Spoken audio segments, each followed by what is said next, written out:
Hi అండి, నా పేరు పుష్పలత, అడ్వకేట్. అయితే కాంజుగల్ రైట్స్ అంటే ఏమిటి? కాంజుగల్ రైట్స్ అంటే ఎవరైనా భార్య కానీ భర్త కానీ అకారణంగా అంటే ఇంట్లో పెట్టకుండా కానీ లేదంటే చిన్న చిన్న గొడవలు అయ్యి ఆవిడ ఇంట్లోంచి బయటికి వెళ్ళిపోవడం జరిగితే అలాంటి సందర్భంలో వీళ్ళు భార్యని తన్ని కాపురానికి రమ్మని చెప్పడం కోసం conjugal rights section 9 of Hindu marriage act కింద ఈ కాంజుగల్ రైట్స్ అనే కేసు మనం కోర్టులో వేసుకోవచ్చు.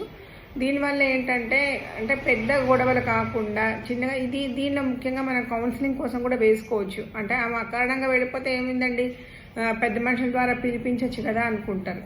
కరెక్టే, కానీ ఆ వెళ్ళిపోవడం ఇలా ప్రతిసారి జరుగుతుంది. ఇలా ప్రతిసారి పెట్టకుండానో అకారణంగానో చిన్న చిన్న మాటకి అలిగి వెళ్ళిపోతున్నప్పుడు స్ట్రాంగ్గా ఇద్దరు కలిసి కోర్టు ముందు ఒక ఒప్పందానికి వచ్చి ఇంకెప్పటికీ వెళ్ళిపోనని అలా ఆ విధంగా ఆవిడ ఎందుకు వెళ్ళిపోతుంది, ఇతను తప్పుందా ఆయన తప్పుందా, ఈ రెండింటిని కౌన్సిలింగ్ ద్వారా జడ్జి గారి ముందు పరిష్కారం చేసుకొని పర్మనెంట్ సొల్యూషన్ అనేది ఈ కేసు ద్వారా పొందవచ్చు.